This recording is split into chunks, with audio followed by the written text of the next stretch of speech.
ప్రభుదినంలో చేరి వచ్చిన సహోదరి సహోదరులకు అలాగనే 50 మందికి ప్రభువైన యేసుక్రీస్తు వారి నామంలో వందనాలు తెలియజేస్తున్నాను. ఈ దినమున మనము మన ఆత్మ సంబంధమైన జీవితాన్ని హెచ్చరించుకోవడానికి గాను దేవుని యొక్క గ్రంథంలో నుండి క్రీస్తులో పాలివారగుట అనే విషయాన్ని మనము కొంతసేపు మనము జాగ్రత్తగా మనల్ని మనం హెచ్చరించుకోవడానికి దేవుని యొక్క గ్రంథంలో నుండి కొన్ని విషయాలు ఆలోచించేద్దాం.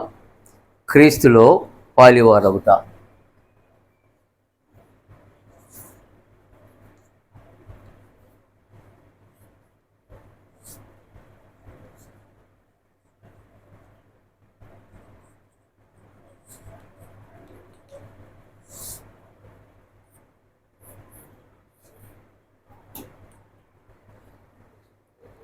హెబ్రీయులకు రాసిన పత్రిక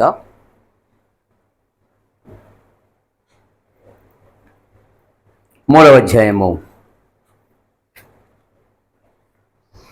హెబ్రీయులకు 3వ అధ్యాయంలో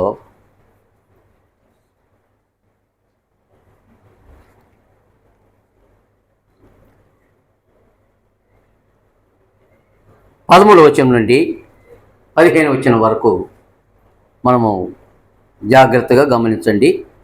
నేను చదువుతున్నా. హెబ్రీయులకు 3వ అధ్యాయము 13వ వచనము. నేడు మీరు ఆయన శబ్దమును విని యెడల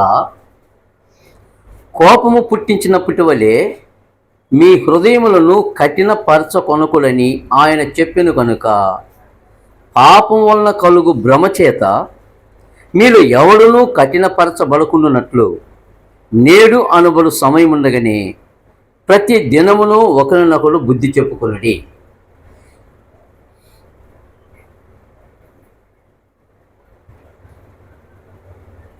ఏలయనగా మొదటి నుండి మనకున్న దృఢ విశ్వాసము అంతము మట్టుకు గట్టిగా చేపట్టిన ఎడలనే క్రీస్తులో పాలివారమయ్యిందుము. అంతము వరకు మనకున్న విశ్వాసము, దృఢ విశ్వాసము, దాన్ని జాగ్రత్తగా కాపాడుకుంటూ నేను జాగ్రత్తగా అలక్ష్యం చేయకుండా భయభక్తులతో జీవితాన్ని, క్రైస్తవ జీవితాన్ని జీవించడానికి ఆనాడు మొదటి శతాబ్దంలోనే క్రైస్తవుని హెచ్చరించడానికి పరిశుద్ధాత్మ హెబ్రీ లేఖకుని చేత మనకి ఈ హెచ్చరిక దయచేసినాడు.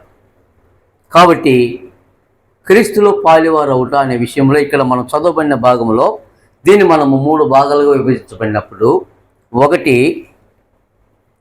ఇందులో 3 భాగాలు మనకి తెలియచేస్తున్నాడు. మనకున్న విశ్వాసము,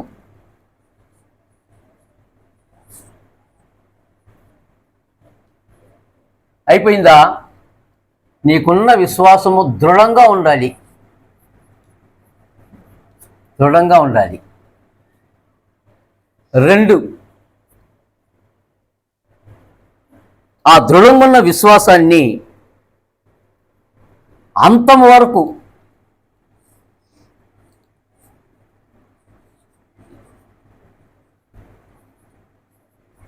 అంతవరకు ఉంటే సరిపోద్దా? దృఢ విశ్వాసము గట్టిగా చేపట్టాలి.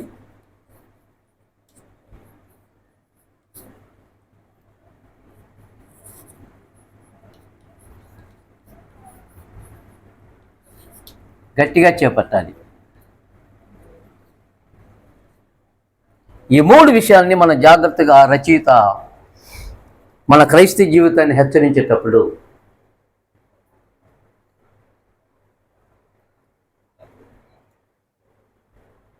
ఈ పత్రిక రాయబడడానికి కారణాలు, మొదటి శతాబ్దంలో క్రీస్తు యేసునందు ఆయన యొక్క దేవత్వాన్ని ఆనాటి ప్రజలకు వినిపించినప్పుడు, అది అపోస్తులే కావచ్చు. మనకు తెలుగు బైబిల్లో హెబ్రీ పత్రికను అపోస్తులైన పౌలు హెబ్రీలకు రాసిన పత్రిక అని ఉంటుంది. కానీ ఇంగ్లీష్ బైబిల్లోనో లేకపోతే ఇంక వేరే ఎడిషన్లో మొత్తం కనపడదు. పౌలు రాసినా సరే, లేకుంటే పౌలు చేత ఇంకొక సహోదరుడే రాసినా సరే, లేదు వీళ్ళిద్దరు కాకుండా వేరే వ్యక్తి రాసినా సరే, మనకు రాసిన వారితో పని కాదు.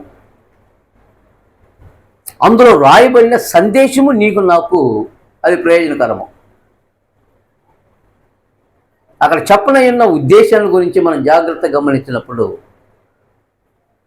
క్రీస్తు ప్రభువును చూపించి దేవుడు క్రీస్తును హెచ్చించినట్లుగా ఆయన దూతల కంటే గొప్పవాడు. ఎవరు? ప్రభువైన యేసుక్రీస్తు వారు. ఈరోజు మానవుడు రక్షణ అనుభవిస్తున్నాడంటే, దేవుని యొక్క ఉగ్రత నుండి తప్పించబడుతున్నాడంటే ఈ సువార్తను ఎవరు బోధించు చేత ఆరంభమైంది? 2వ అధ్యాయంలో తెలియజేశాడు.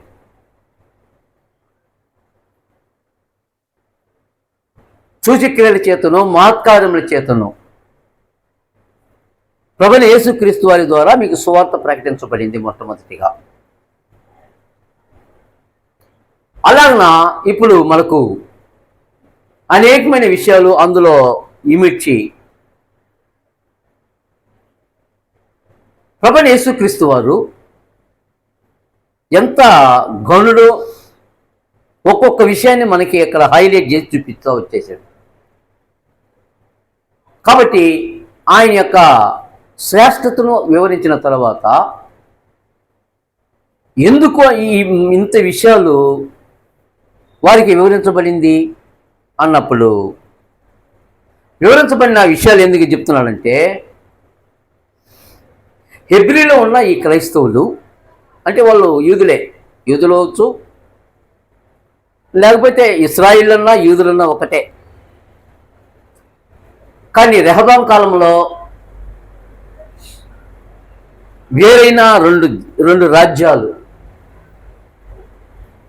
ఒకటి ఉత్తర రాజ్యముగాను ఇంకోటి దక్షిణ రాజ్యముగాను,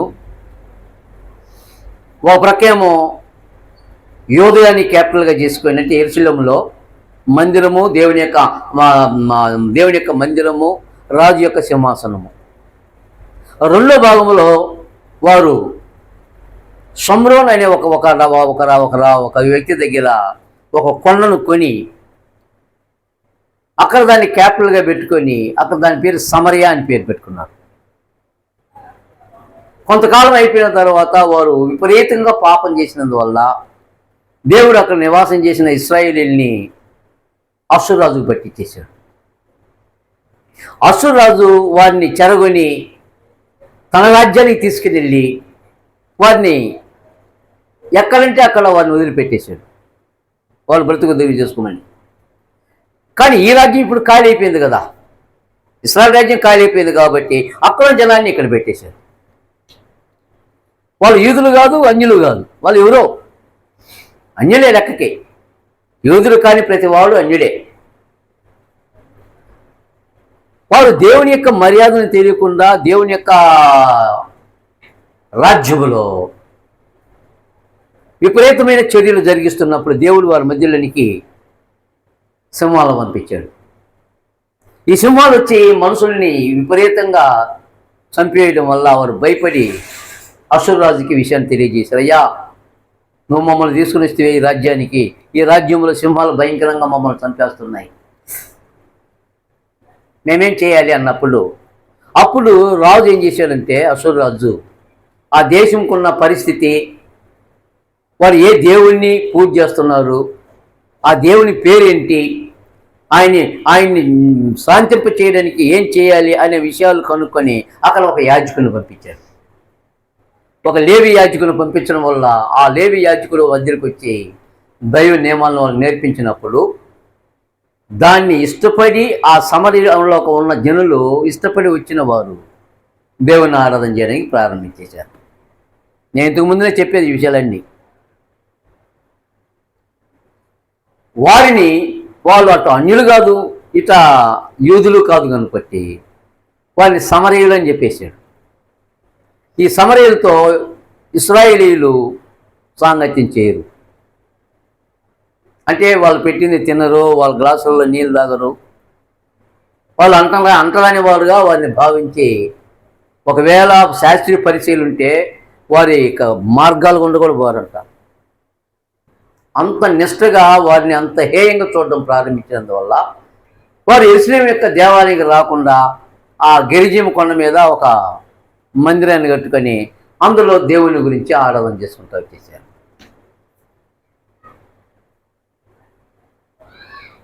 ఇలాగూ వారు వేరైన సమాజంగా ఉన్నప్పుడు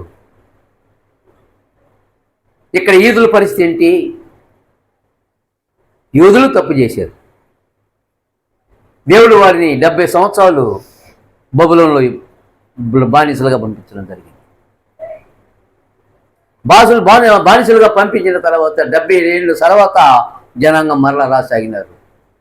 అప్పుడు మరలా ఏకీభవించాయి రెండు. ఇప్పుడు ఉత్తర రాజ్యము దక్షిణ రాజ్యం కాదు, అంత ఏకంగా. వారు వచ్చిన తర్వాత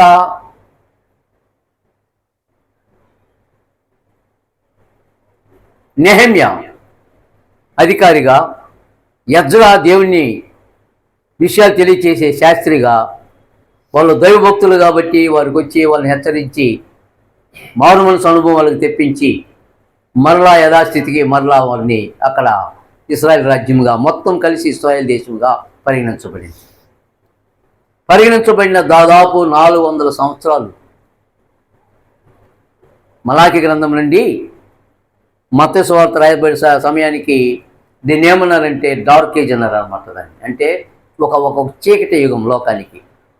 చీకటి యుగం అని ఎందుకు అన్నారంటే దేవుడు ఏ ప్రవక్తను పంపించాల. 400 ఏళ్ళు సైలెన్స్ పీరియడ్ అనమాట. అది దేవుని యొక్క వాక్కు లేదు, ఏ ప్రవక్తను పంపించలా. వారికి ఒకే ఒక ప్రవచనం, నేను నీతి సూర్యుని భూమి మీదకి పంపించబోతున్నా. అంతకుముందు నేను ఒక పైలట్ని పంపించబోతున్నా, నేను ఏరియాని పంపించబోతున్నాను. అతడు వచ్చి పిల్లల హృదయాన్ని తండ్రుల హృదయాన్ని పిల్లల తట్టు తిప్పే ఈ మారు మనసు అనుభవానికి తీసుకుని వచ్చే విధానంలో అతడు నాకు ఏం చేస్తుంటాడు? ప్రవక్తగా దారి ఏర్పాటు చేసేవాడుగా. అది బాప్తిస్మ ఇచ్చే యోహాను గురించి తెలియచేసే సందర్భంలో చదువుదాం. యెషయా గ్రంథంలో, యెషయా గ్రంథము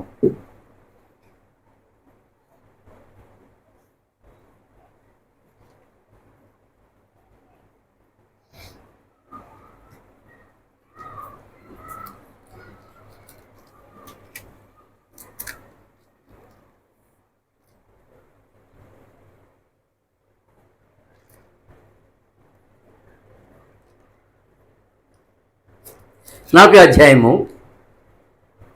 ఈ ప్రవచనం మనం చదువుతుంటేనే అర్థమైపోతుంది.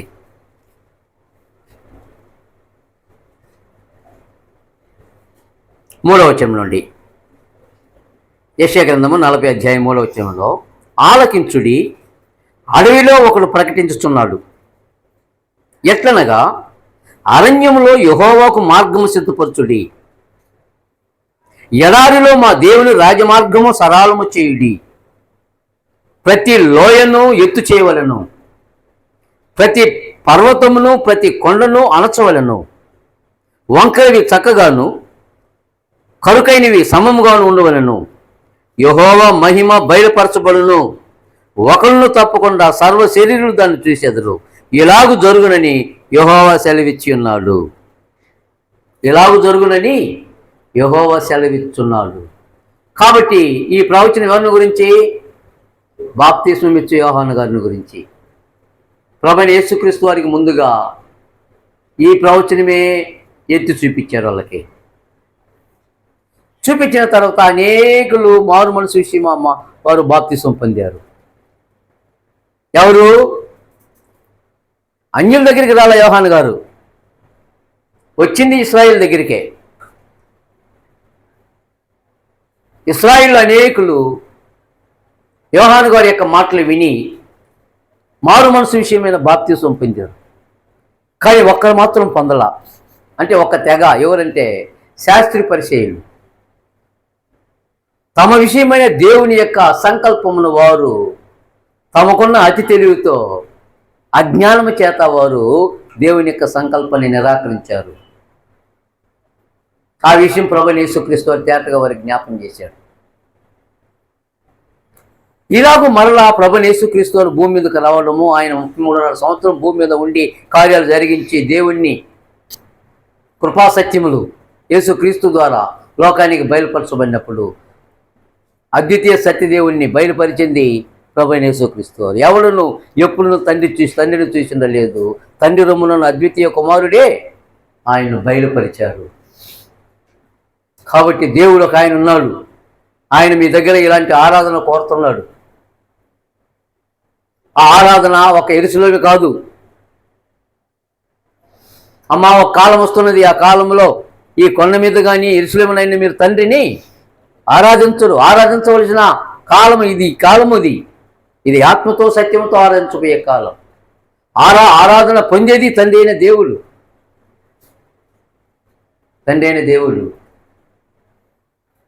ఈ సత్యాలన్నీ లోకానికి తెలియచేసి ఎప్పుడైతే నేను దేవుని కుమారుడు అని చెప్పుకున్నాడో వారికి విపరీతమైన కోపం వచ్చింది. నువ్వు మనుషుడు అయ్యిండి దేవుడని చెప్పుకుంటున్నావే. ఇలాంటి విపరీతమైన మాటలు వారు వాటిని ప్రభు మాటలని వారు ధిక్కరించి ఆ విపరీతమైన మాటలను కూడా ఏం చేశారంటే ప్రభుని సంహరించడం ప్రారంభించేశారు.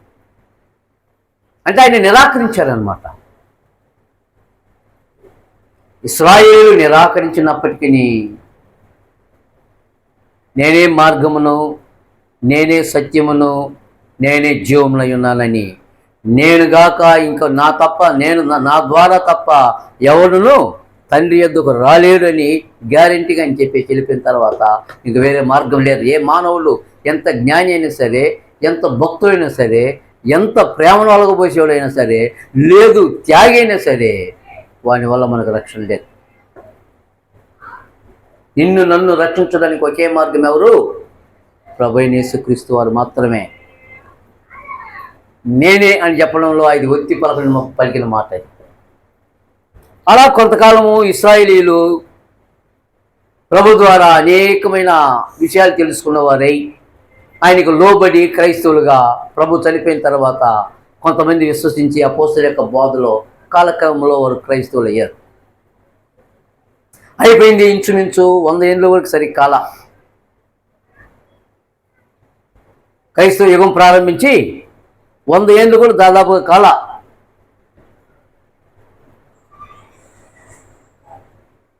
కానీ ఇప్పుడేం జరిగింది?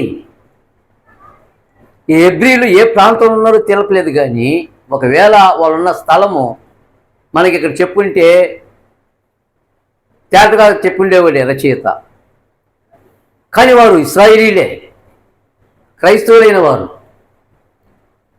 అపోస్తలుల బోధ వల్ల క్రైస్తవులుగా చేయబడ్డారో, లేదు ప్రభు యొక్క బోధల ద్వారా వారు దేవుని యందు విశ్వాసం ఇచ్చారో, లేదు ఈ మధ్యలో ఎవరైనా వారి మధ్యకి వెళ్ళి సువార్తను ప్రకటించి క్రీస్తుని వాళ్ళు నడిపించారో మనకి డీటెయిల్గా తెలియదు. కానీ తిమోతి పేరు ఉంది అక్కడ. ఆ ఎడిషన్లో ఆ పత్రికలో తిమోతి పేరు కనపడుతుంది.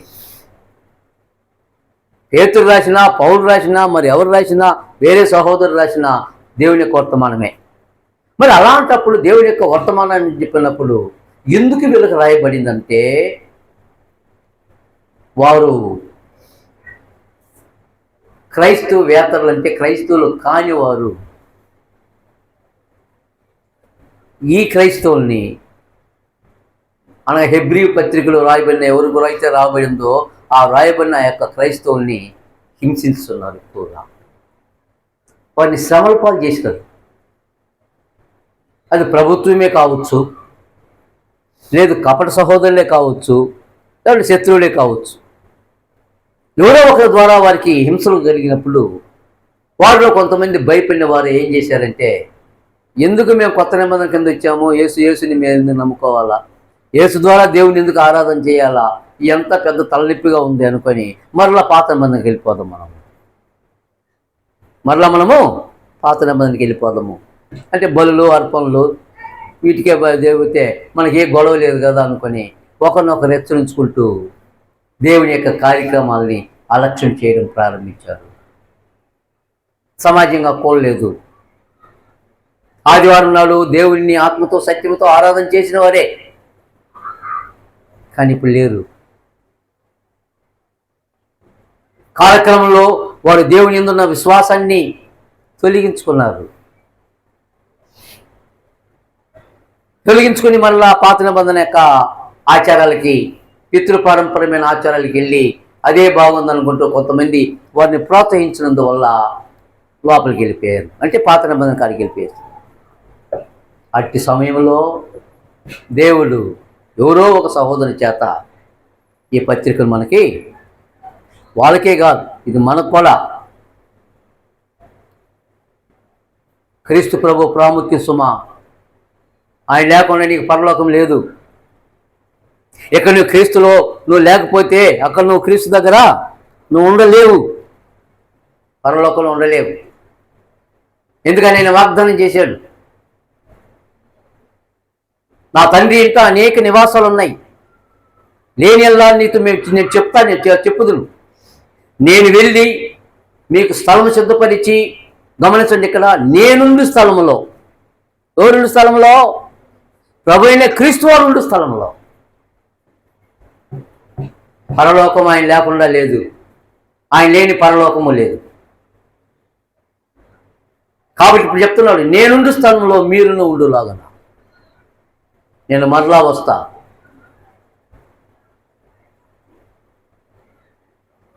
ప్రభువైన యేసుక్రీస్తు వారు తేటగా ఆయనే సాక్షార్థంగా చెప్పి వెళ్ళిపోయిన తర్వాత ఆయన ఒలీవ కొండ మీద నుండి ఆయన పైకి వెళ్ళేటప్పుడు ఆయన అపోస్తులు తేరి ఆకాశం చూస్తుంటే ఆకాశం నుంచి ఇద్దరు మనుషులు అని చెప్పేశారు. వాళ్ళు దేవదూతలు కావచ్చు. గలిలీ మనుషులారా, ఎందుకు ఆకాశం ఇప్పుడు తేరి చూస్తున్నారు? మీలో నుండి ఏ రీతిగా ఆయన కొనిపోబడ్డాడో ఆ రీతిగానే మరలా మీ దగ్గరికి వస్తాడు. ఆయన మిమ్మల్ని సంధిస్తాడు ఖచ్చితంగా. అంటే ప్రభు రెండోసారి ప్రత్యక్షమయ్యేది ఖాయం అని చెప్పిన తర్వాత దాని కొరకు ఇంత గ్రంథం రాయబడింది, జాగ్రత్త. కాబట్టి ఆనాడు ఇశ్రాయేలీలు, హెబ్రీలో ఉన్న ఈ హెబ్రీలు, ఇది భాష, హెబ్రీ అనేది వాళ్ళకి భాష అన్నమాట, లాంగ్వేజ్. వాళ్ళ నేషన్ వచ్చి జ్యూస్, అంటే యూదులు, JEWS, జ్యూ అంటే యూదులు అని అర్థం. వాళ్ళ నేషనాలిటీ ఏంటి? ఇజ్రాయెల్.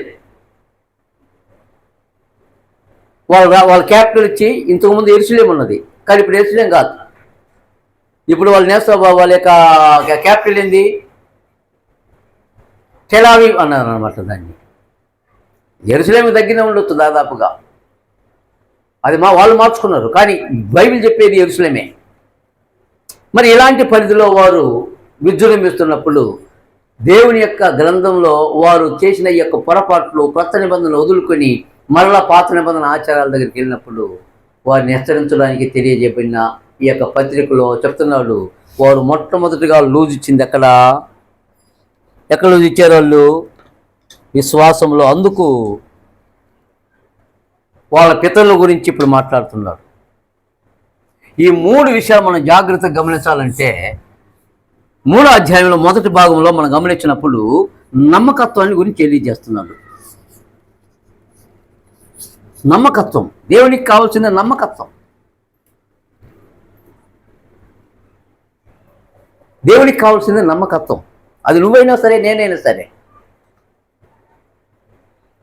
నువ్వు నేను కాదు, మనం నిమిత్త మాత్రమే. మోషే గారు ఏమైనా తక్కువడా? మోషే తక్కువడా? 40 ఏళ్ళు ఇశ్రాయేలు పెట్టిన శ్రమలను ఓర్చుకొని వారిని దేవుని యొక్క అధికారానికి ఒప్పుకొని వారి యొక్క తిట్లు, వారి యొక్క సణుగులు భరిస్తూ 40 ఏళ్ళు నడిపించిన నాయకుడు. అట్టి మహానాయకుడు ఎలా ఉన్నారు వారి మధ్యలో? 3వ అధ్యాయము హెబ్రీలకు.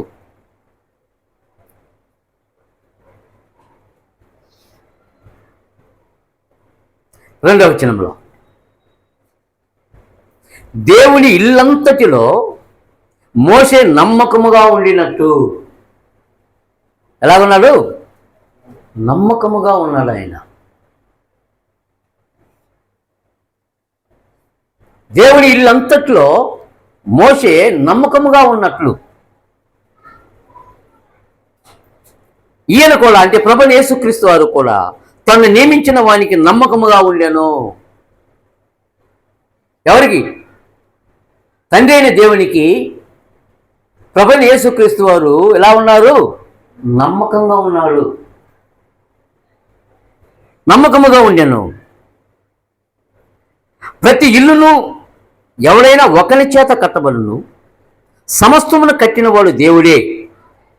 ఇంటికంటే దాన్ని కట్టినవాడు ఎక్కువ ఘనత పొందినట్టు ఈయన మోషే కంటే ఎక్కువ మహిమకు అర్హుడుగా ఎంచబడెను. ముందు చెప్పబో సంగతులకు సాక్షార్థముగా మోషే పరిచారకుడయుండి దేవుని ఇల్లంతట్లో నమ్మకముగా ఉండెను. అయితే క్రీస్తు కుమారుడయుండి ఆయన ఇంటి మీద నమ్మకముగా ఉన్నాడు. మోషే దేవుని ఇంటిలో పనివాడిగా నమ్మకంగా అప్పగించబడిన పనిని నమ్మకంగా జరిగించినవాడు. కానీ క్రీస్తు ప్రభు అధికారి, తనని దేవుని చేత నియమించబడినవాడు, కనీనమైనాడు. అటు మోషే కానీ ఇటు ప్రభువైన యేసుక్రీస్తు వారు కానీ దేవునికి నమ్మకమైన వారుగా ఉన్నారు. దాన్ని ఇప్పుడు హైలైట్ చేసి చూపించి ఎందుకు చెప్తున్నాడు ఈ విషయాన్ని అంటే, క్రైస్తవుడా నువ్వు జాగ్రత్త.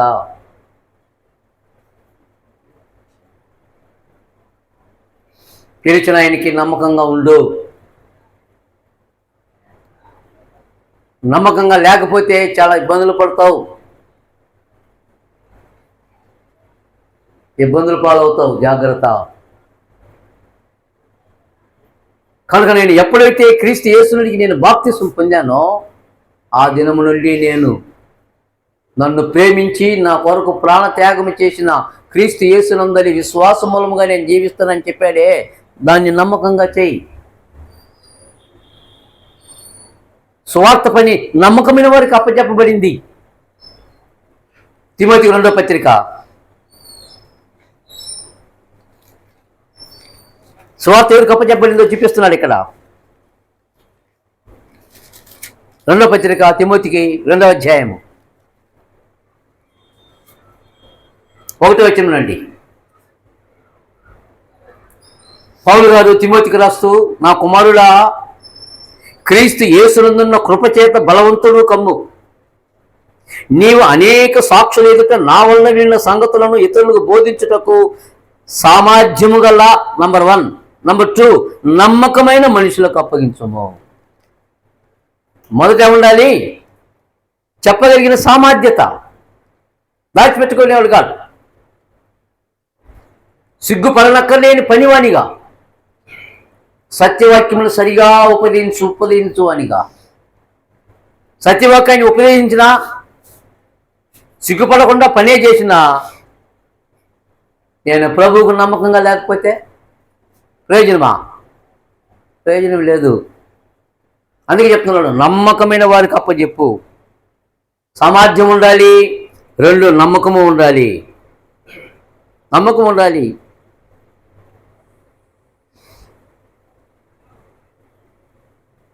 నమ్మకమైన మనుషులకు అప్పచెప్పు. కనుక దేవుని ఇల్లంతట్లో మోషే గారు నమ్మకంగా ఉన్నారు. అలాగనే క్రీస్తు కుమారుడై ఉండి దేవుని ఇంటి మీద ఆయన, అదేగా చెప్పింది, దేవుని ఇంటి మీద. అయితే క్రీస్తు కుమారుడై ఉండి ఆయన ఇంటి మీద నమ్మకంగా ఉన్నాడు. ఆయన ఇంటి మీద నమ్మకంగా ఉన్నాడు. కాబట్టి మొదటి మెట్టు అనేది, నా విశ్వాసము దృఢపరచబడాలంటే దేవుడు మన దగ్గర కోరేది మొట్టమొదట దేన్ని? నమ్మకత్వము. నమ్మకత్వాన్ని. కారణం ఏంటంటే మనం అనేకసార్లు నమ్మదగిన వారముగా ఉండం. ఈ పత్రికను 2వ పత్రికను తెలియజేశాడు. మనము నమ్మదగని వారమైనను ఆయన నమ్మదగినవాడు.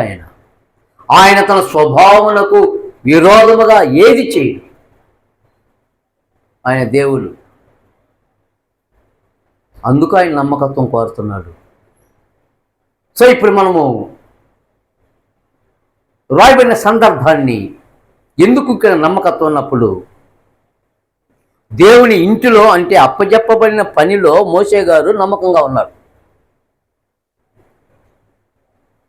ఒక్కసారి తప్ప ఈ 40 సంవత్సరాల్లో మోషే గారు ఎక్కడైనా దేవుని యొక్క మాటని కాదు చేయనన్నాడా? ఒక్కసారి మాత్రం కొంచెం పొరపాటు, అది ఈ మనుషుల గోల వల్ల కొంచెం పొరపాటు చేశాడు. బండతో మాట్లాడమంటే బండను కొట్టినాడు, అయినా దేవుడు ఒప్పలా. దానికి తగిన విధానంలో పనిష్మెంట్ జరిగింది. కానీ ఇంకెక్కడైనా ఏదైనా పొరపాటు జరిగించాడా?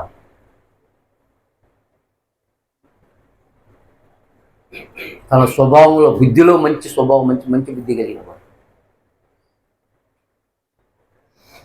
దేవుని కోపాన్ని ఉపసంహరించడానికి మోషే నిలబడి ప్రార్థన చేస్తాడు. మండే దేవుని కోపం అనసడానికి మోషే యొక్క ప్రార్థన వింటే, మోషే యొక్క గోజాడు వింటే దేవుడు వింటాడు ఖచ్చితంగా. ఆయన ఎంత కోపం వచ్చినా. అంత నమ్మకస్తుడు మోషే గారు. అదే హెజ్ గ్రంథంలో చెప్పేశాడు, మోషే వచ్చిన ఎదురు నిలిచినను, యోబు వచ్చినా నన్ను బతిమలాడినా, నేను వారికి చేయదలిచిన తప్పుల్ని కార్యాన్ని చేయకుండా ఉన్నానని చెప్పేశాడు.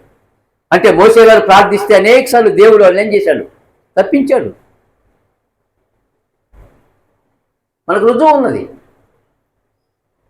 కాబట్టి హెబ్రీలరా, ఆయన ఇంట్లో నమ్మకంగా ఉండండి.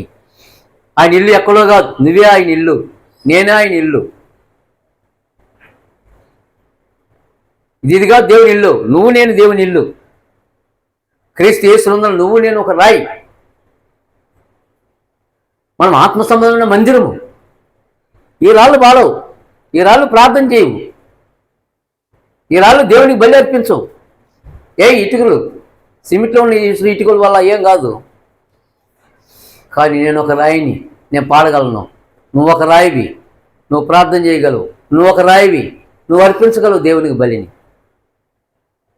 కాబట్టి ఆత్మ సంబంధ మందిరం మనము. దేవుడు మనల్ని నివాసం చేస్తుంటాడు.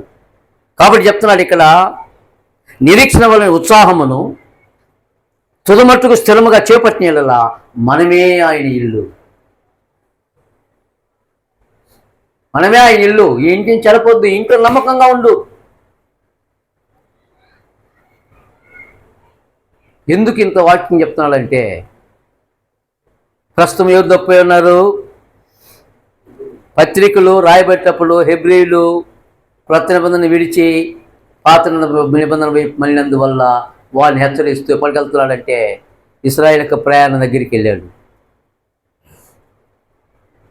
ఇశ్రాయేల్ యొక్క ప్రయాణం దగ్గరికి వెళ్ళి నేడు అని ప్రారంభించాడు. అక్కడ నేడు మీద ఆయన శబ్దమును విని ఎడలా. 8వ వచనంలో ఉందా? ఈరోజు నువ్వు వింటున్నావా? మనం వింటున్నాం లేదా? దేవుని శబ్దం మీకు వినబడుతుందా? వినబడలా? మనకు వినబడలేదా? ఇదిగో వినబడకపోతే ఇప్పుడు విను. ఎన్నోసార్లు దేవుని యొక్క శబ్దం వినబడింది మనకి, ఈరోజు కూడా వినబడుతుంది. అదే చెప్తున్నాడు, నేడు మీరు ఆయన శబ్దమును విని ఎడలా. అరణ్యములో కోపం శోధన దినమందు కోపం పుట్టించినప్పటి వల్లే మీ హృదయములను కఠినపరచుకొనకుడి. నాకున్న విశ్వాసము దృఢంగా లేదంటే కారణము ఎక్కడ? నా విశ్వాసం ఎక్కడ నిలయము? నా హృదయం. నా హృదయము దేవుని యొక్క నివాసమై ఉంది.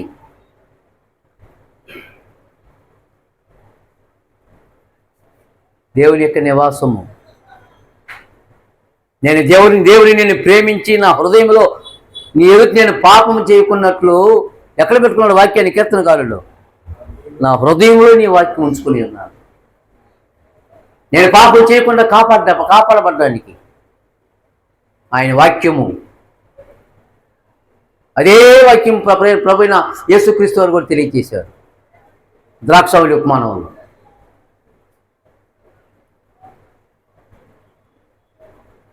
నా యందు మీరును, నా మాటలు మీ యందు. అదిగో ఈ రిలేషన్షిప్.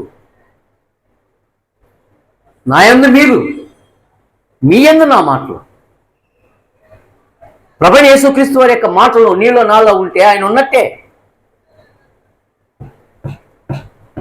కాబట్టి దేవుని యొక్క మాటలు మనకు వినబడుతున్నాయి. నేడు మీరు ఆయన శబ్దం వినియాడు. ఎలా సోదరి దినమందు అరణ్యంలో కోపం పుట్టించినప్పుడు వరే మీ హృదయాలు జాగ్రత్త. చెప్పలేదు ఎవరికి? ఈనాటి క్రైస్తవులకి. జరిగింది ఎప్పుడు? ఆనాటి ఇశ్రాయేలీయులకి, ప్రయాణ కాలంలో ఇశ్రాయేలీయులకి. అది చెప్తున్నాడు. కోపం పుట్టించినప్పటి వల్లే మీ హృదయంను కఠినపరచుకొనుకొని 40 సంవత్సరములు నా కార్యములు చూసి మీ పితరులు నన్ను పరీక్షించి శోధించిరి. కావున నేను ఆ తరము వారి వలన విసికి వీరెల్లప్పుడూ తమ హృదయ ఆలోచనలో తప్పిపోతున్నారు. నా మార్గములను తెలుసుకునలేదు కనుక నేను కోపంతో ప్రమాణం చేసినట్లు వారు నా విశ్రాంతిలో ప్రవేశింపరని చెప్పి తిని. వెంటనే ఇప్పుడు కొత్త మందికి వచ్చేసాడు రచయిత. సహోదరులారా, జీవము గల దేవుని విడిచిపోవునట్టు విశ్వాసము లేని దుష్ట హృదయము. ఎప్పుడు నా హృదయంలో విశ్వాసము చెడిపోయిందో, అంటే లేకుండా పోతుందో, నా హృదయం ఏమవుతుంది? దుష్ట హృదయం అయిపోయింది.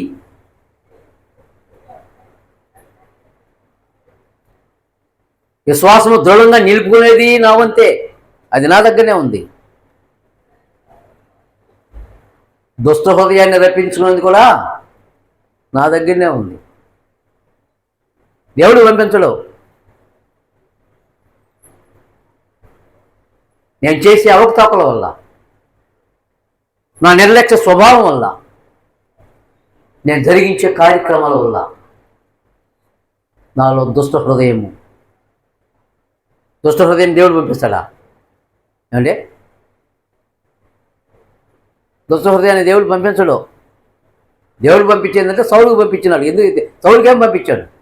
దురాత్మ పంపించాడు అంతే. ఎప్పుడు పంపించాడు?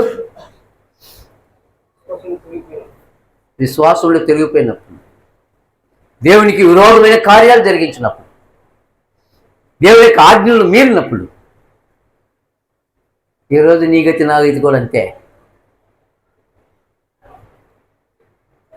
కాబట్టి ఇప్పుడు సహోదరులారా, జీవము గల దేవుని విడిచిపెట్టినట్టు దుష్ట హృదయము మీలో ఎవరికైనా ఉండినేమో జాగ్రత్తగా చూసుకున్నది.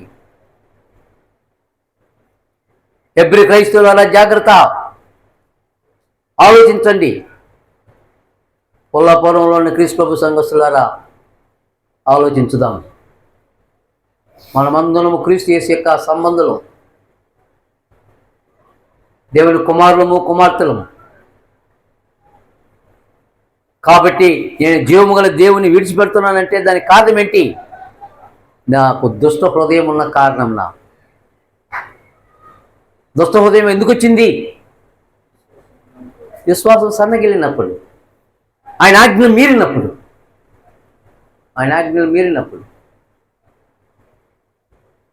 అందుకు చెప్తున్నాడు ఇక్కడ, జాగ్రత్తగా చూసుకున్నాడు. నేడు మీరు ఆయన శబ్దం మీద కోపం పుట్టించినప్పుడు మీ హృదయంలో కఠినపరచుకుని ఆయన చెప్పును కనుక పాపం వలన కలుగు భ్రమ చేత మీరు ఎవరినో కఠినపరచబడుకున్నట్టు నేడు అనుమతి సమయం ఉండగానే ప్రతి దినము. ఈరోజు ఇచ్చేవాళ్ళంటే నా శక్తి వలనో, లేకుంటే నా యుక్తి వలనో, నా జ్ఞానం వలనో నేను ఈ దినాన్ని చూడలా. నా జీవితంలో దేవుడు నన్ను కొత్త దినాన్ని చూపిస్తున్నాడంటే అది నా సాగిశక్యమా, లేకపోతే నా జ్ఞానమా, లేకపోతే నా బలమా, నా శక్తా? కాదు. పరలోకమందు ఉన్న దేవుడు మనల్ని జ్ఞాపకం చేసుకుంటున్నాడు. మనల్ని ప్రేమిస్తున్న దేవుడు, మనకు ఈవులు దయచేస్తున్న దేవుడు, ఆయన మనకు మేలు చేస్తున్నాడు. అందువలన నేను ఈ దినాన్ని చూడగలుగుతున్నాను, నువ్వు ఈ దినాన్ని చూడగలుగుతున్నావు. అనేక జనాన్ని చూడలేకపోతున్నారు. కారణమేమి? అది వారి చేతిలో లేదు. ఒక రాజు దగ్గర చెప్పబడింది, నీ ప్రాణమును నీ సకల మార్గములను ఏ దేవుని వశమునున్నవో ఆ దేవుని నీవు మహిమపరచలేదు, ఆయన కొనియాడలేదు.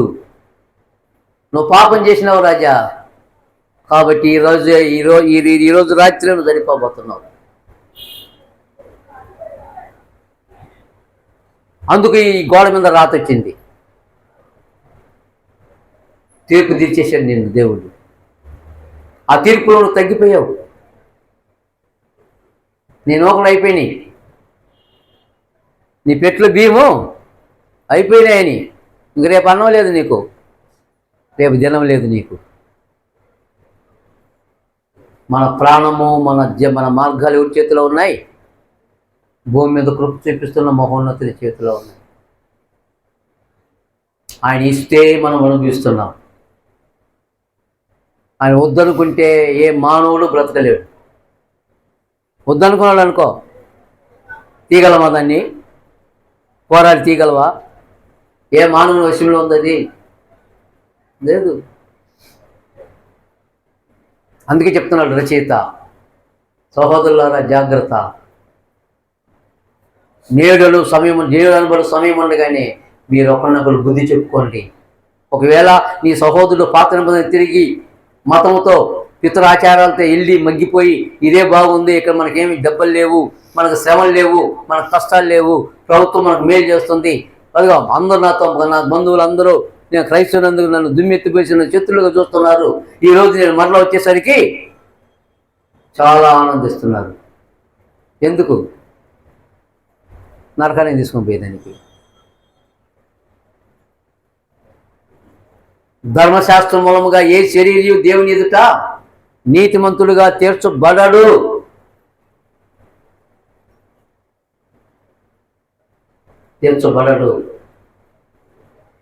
దానివలన నీవు దాన్ని అవలంబించి దాన్ని కొనసాగించినందువల్ల నీకు ప్రయోజనం లేదు. ఆగిపోయిందని నేను మళ్ళా దీన్ని పునరుద్ధరిస్తే ప్రయోజనం ఏముంది? వద్దు అని ఆయన ఆక్షేపించాడే పాత నిబంధనని. నీకు నాకు ఇచ్చింది కొత్త నిబంధన కదా, మరి కొత్త నిబంధన వదిలిపెట్టి మళ్ళీ పాత నిబంధన అనుసరించడానికి వెళ్ళిపోతానంటే నీ పితరులు అదే కదా తప్పు చేసింది కదా వాళ్ళు. 40 రోజుల్లో పోవాల్సిన కనాను దేశానికి ఎందుకు 40 సంవత్సరాలు అయింది? అవిశ్వాసము చేత.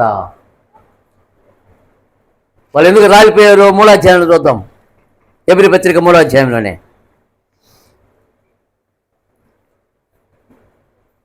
16వ వచనంలో చెప్తున్నాడు, విని కోపము పుట్టించిన వారెవరు? మోషే చేత నడిపించబడి ఐగుప్తులో నుండి బయలుదేరి వచ్చిన వారు అందరే కదా. ఎవరి మీద 40 ఏళ్ళు ఆయన కోపగించను? పాపం చేసిన వారి అలానే కదా, వారి మీదనే కదా. వారి శవములు అరణ్యములో రాలిపోయాను, తన విశ్రాంతిలో ప్రవేశింపరు అని ఎవరిని గురించి ప్రమాణము చేసినో అవిధేయులైన వారిని గుర్చే కదా. కాగా అవిశ్వాసము చేతనే వారు ప్రవేశింపలేకపోయిరని గ్రహించుచున్నాము. కాబట్టి జాగ్రత్త, అవిశ్వాసంతో నువ్వు పరలోకానికి పోలేవు. అందుకని సహోదరులారా, ఆ రోజైనా సరే ఈ రోజైనా సరే నేను క్రీస్తులో పాలువారు అవ్వాలంటే మొట్టమొదటిగా నా విశ్వాసం అనేది కొనసాగాలి, అది దృఢంగా కొనసాగాలి. విశ్వాసము దృఢంగా ఉండాలి. ఇప్పుడు జాగ్రత్తగా మనము ఒక 2-3 వచనాలతో మనం ఈ విషయాన్ని జాగ్రత్తగా ఆలోచించేద్దాం. మనకున్న దృఢ విశ్వాసం అనేకసార్లు ఏమైపోతుందంటే కొన్ని పరిస్థితుల వల్ల, ఆ రోజు దుర్బోధల వల్ల, లేదు నన్ను చెరపడానికి, నా విశ్వాసాన్ని దెబ్బతీయడానికి సాతాను ఏం చేస్తుంటాడంటే బంధువులను వాడుకుంటూ ఉంటాడు, కొన్నిసార్లు శత్రువులను వాడుకుంటూ ఉంటాడు, కొన్నిసార్లు ప్రభుత్వాన్ని వాడుకుంటూ ఉంటాడు. కొన్నిసార్లు స్నేహితులను వాడుకుంటూ ఉంటాడు. వాడి గోల్ ఏంటంటే ఎవరైనా సరే విశ్వాసం నుండి పడగొట్టాలి. విశ్వాసం నుండి పడగొట్టాలి కాబట్టి ఏదో ఒక రూపంలో తప్పు చేయించాలి. కాబట్టి పరిస్థితులు కల్పిస్తూ ఉంటాడు.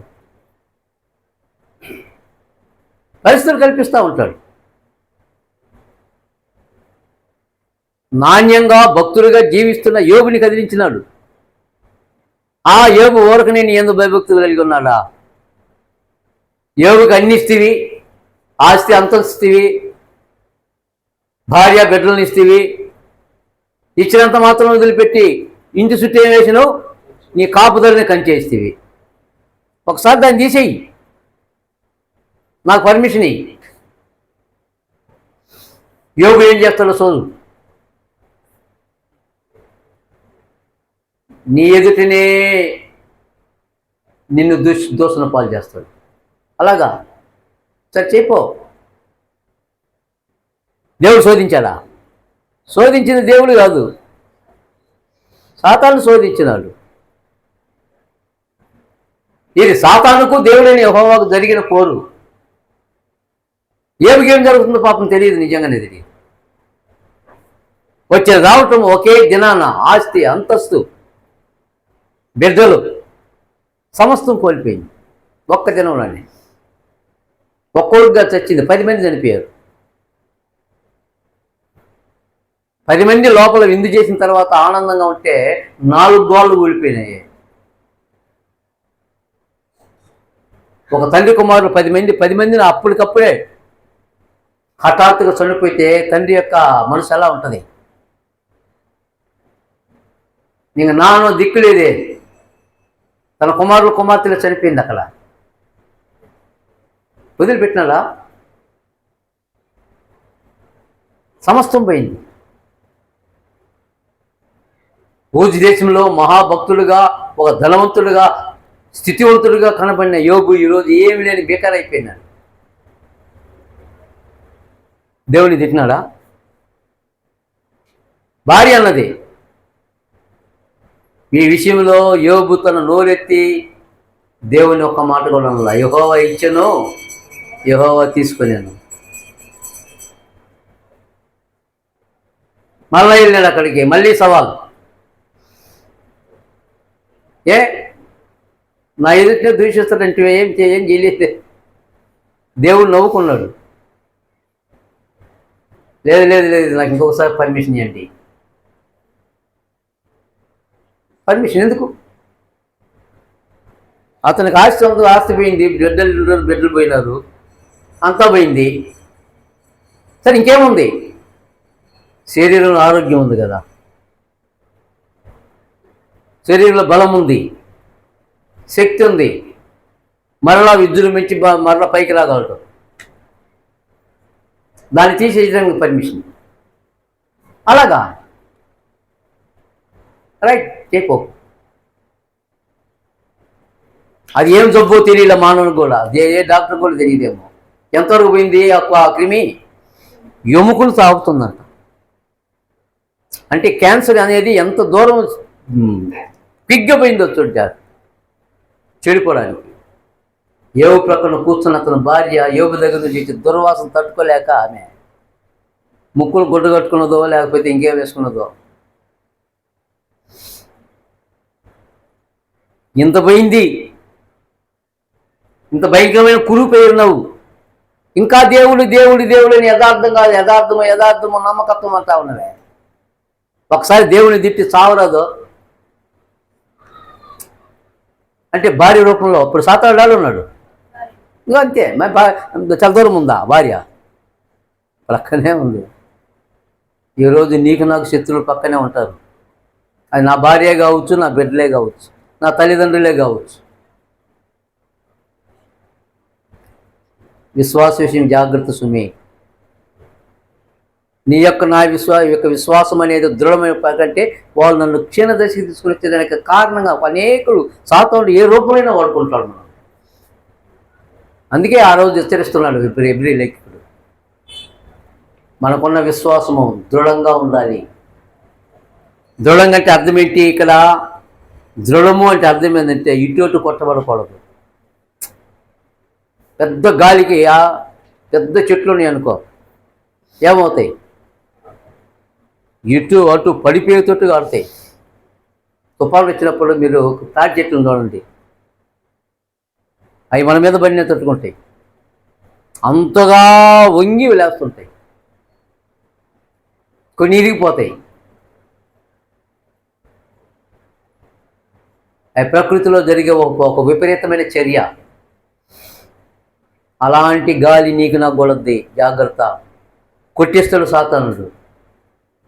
అట్టి సమయంలో నన్ను నిలబెట్టడానికి దేవుని యొక్క వాక్యము, నిన్ను నిలబెట్టడానికి దేవుని యొక్క వాక్యమే ఆధారం.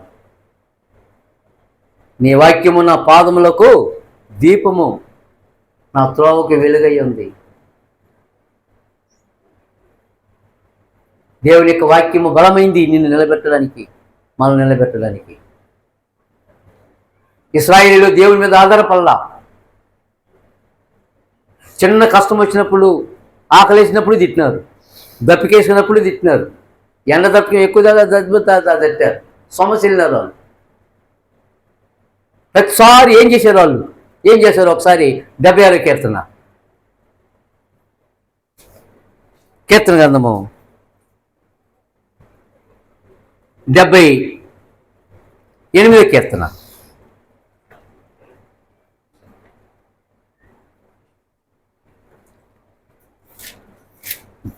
కీర్తనలో వారి యొక్క ప్రయాణ కాలంలో జరిగిన విశేషాల గురించి ఇక్కడ ఆసాబుగా తెలియజేస్తున్నారు.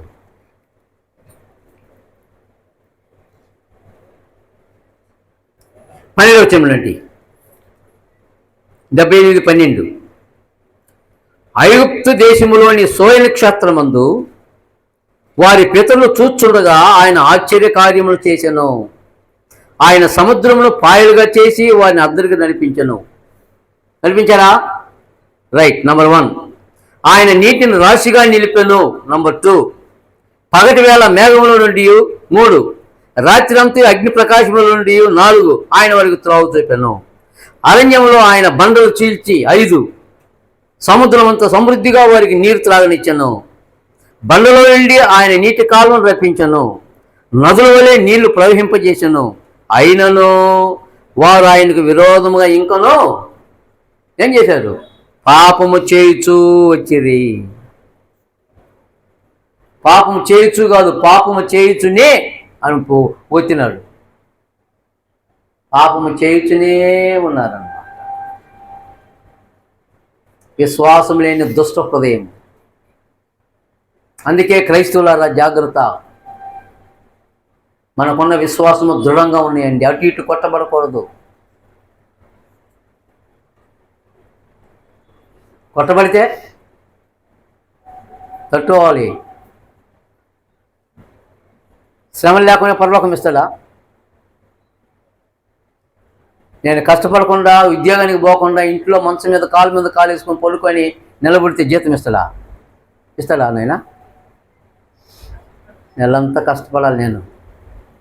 నాకు ఇచ్చిన జాబ్ ఏందో ముగించాలా, యజమానికి నేను ఆదాయం కల్పించాలా, అప్పుడు నా సంచి నుండి. మరి నేను ఏ పని చేయను, నేను ఇంట్లోనే ఉంటా, నేను ఎక్కడికి రాను, నాకు భోజనం కావాలంటే దొరుకుద్దా? దొరకచ్చు. అటు కావాలన్నారు ఇశ్రాయేలీయులు.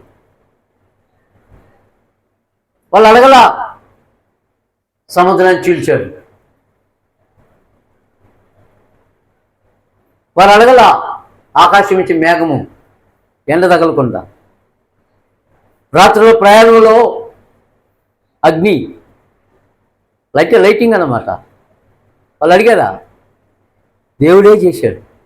మరి ఇన్ని చేసినప్పుడు కూడా వాళ్ళు చేస్తాడు? పాపం చేయుచునే వచ్చింది. కారణమేమి? దృఢమైన విశ్వాసం లేకుండా.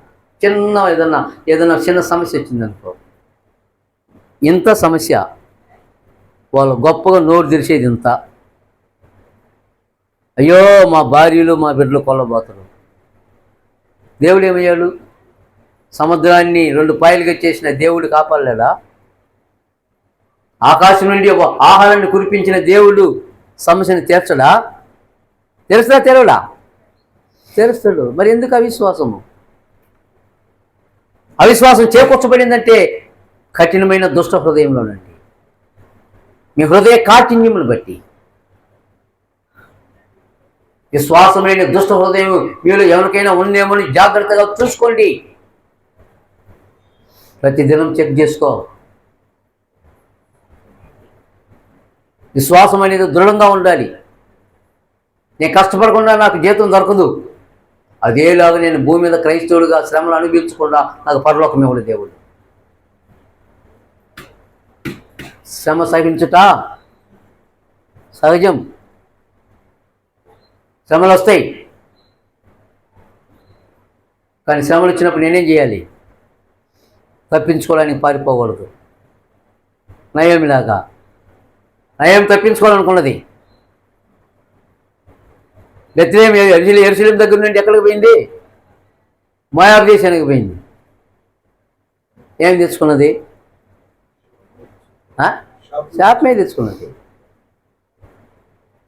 భార్య బిడ్డలతో పోయినాడు ఎలీమెలెకు. వచ్చేటప్పుడు ఎంతమంది?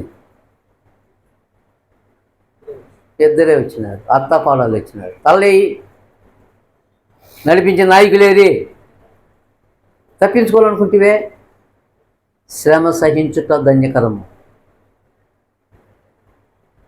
బెత్లెహేములో అందరూ బాలేదే? తప్పించుకోవడం నువ్వే కదా. కాబట్టి క్రైస్తవుల జాగ్రత్త. శ్రమలు వచ్చేది నీకు రూపం తెచ్చేదానికి. విశ్వాస విషయంలో నేను బలపడ్డానికి.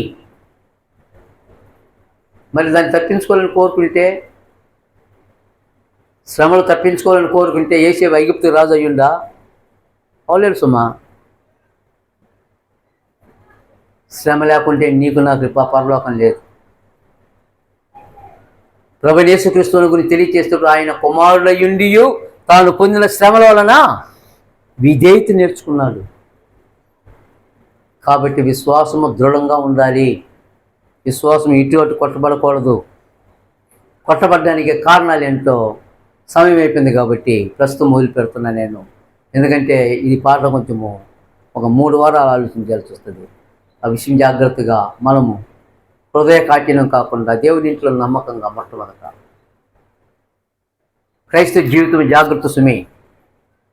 నన్ను చెడగొట్టడానికి, నా విశ్వాసంలో నన్ను దూరం చేయడానికి, దేవునికి నాకు సంబంధం లేకుండా చేయడానికి మరలా సాతానుడు అహర్నిశలు పోరాడుతున్నాడు. నేను వానికి తావు ఇవ్వకుండా. అది ఏ రూపంలో వస్తాడో తెలియదు. యోబుకు భార్య రూపంలో వచ్చినాడు. వినింటే దేవుని ప్రశ్నించుంటున్నాడు అనుకో, ఏ భక్తులు అనిపిస్తాడా అనడం. ఇంకా అవిశ్వాసి అయిపోయింది. కనుక జాగ్రత్తగా ఆలోచన చేద్దాం. నేను క్రీస్తులో పాలువాడు అవడానికి అది మన పాఠ్య భాగం, సబ్జెక్ట్ అదన్నమాట. కాబట్టి నేను క్రీస్తులో పాలువాడడానికి ఏముండకూడదు? నాకు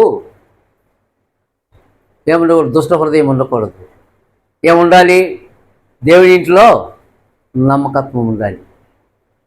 కాబట్టి ఇప్పుడు నా విశ్వాసం ఎలా ఉండాలి? దృఢంగా ఉండాలి. అంటే దృఢం అంటే అటు ఇటు కదలబడకూడదు. కదలబడడానికి కారణాలు ఏమిటి? ఎందుకు కదలబడద్ది దృఢమైన విశ్వాసము?